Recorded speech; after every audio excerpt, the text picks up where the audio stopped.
भारत के सबसे भरोसेमंद रणनीतिकार अजित डोभाल बीजिंग में हैं। विदेश मंत्री जयशंकर रूस में। पीएम मोदी ने एक साथ कई मोर्चे खोल दिए हैं। वित्त मंत्री निर्मला सीतारमण के अमेरिका और कनाडा जाने की चर्चा है।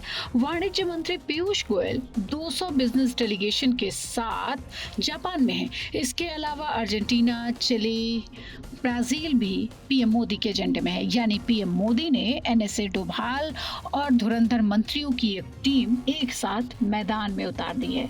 अब बड़ा सवाल पूछा जाने लगा है कि क्या ये सिर्फ मीटिंग भर है या सीमा पर बढ़ रहे तनाव से पहले कोई बड़ी चाल।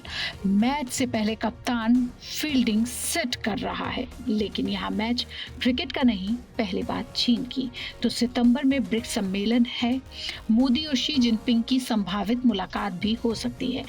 भारत के सबसे भरोसेमंद रणनीतिकार अजित डोभाल सीधे बीजिंग पहुंचे हैं। वहां उन्होंने मंगलवार को चीन के उपराष्ट्रपति हान जिंग से मुलाकात भी कर ली है। सवाल है, क्या ये सिर्फ मीटिंग है या सीमा पर बढ़े तनाव से पहले बड़ी चाल। अजित डोभाल भारत के सिर्फ सुरक्षा सलाहकार नहीं है, बल्कि भारत चीन सीमा विवाद पर भारत के विशेष प्रतिनिधि भी हैं। बीजिंग में उनकी मुलाकात कुछ देर में चीन के विदेश मंत्री और विशेष प्रतिनिधि वांग यी से होगी, लेकिन टाइमिंग सबसे ज्यादा अहम है। अगले कुछ हफ्तों में एससीओ शिखर सम्मेलन है, जहां मोदी और शी की एक मुलाकात हो सकती है, वो एक मंच पे हो सकते हैं। और उसके बाद ब्रिक्स सम्मेलन भी है, जहां शी जिनपिंग के भारत आने की संभावना जताई जा रही है। यानी शिखर बैठक के पहले पैक्ड डोर से डिप्लोमेसी की शुरुआत। डोभाल का दौरा इसलिए भी अहम है क्योंकि पूर्वी लद्दाख भले शांत हो चुका हो, लेकिन अरुणाचल प्रदेश में तंगसिंग इलाके में हालात अलग हैं। जुलाई के आखिर में दोनों देशों की गश्ती टीमें आमने सामने आई। रिपोर्ट्स के मुताबिक चीनी सैनिक बाद में फिर लौटे और कुछ अस्थायी टेंट भी लगाई। इस पूरे मामले में विदेश मंत्रालय ने साफ किया, सीमा की स्थिति भारत के लिए बेहद महत्वपूर्ण है और इसका असर दोनों देशों के रिश्तों पर पड़ेगा। दिलचस्प बात यह है कि 2020 में लद्दाख गतिरोध के बाद जब सैनिक पीछे हटे, उससे पहले डोभाल और वांग यी की बातचीत हुई।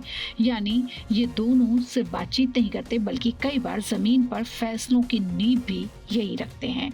इस बार एजेंडे में सिर्फ सीमा नहीं, बल्कि शांति, भरोसा और भविष्य की राजनीतिक मुलाकातों का माहौल भी शामिल है। चीन की शतरंज में चालें पहले चलती हैं और भारत की कूटनीति में तैयारी पहले होती है। इसलिए मोदी और शी के हाथ मिलाने से पहले डोभाल बीजिंग में फील्डिंग सेट करने पहुंच चुके हैं। भारत कई मोर्चों पर एक साथ जुटा हुआ है।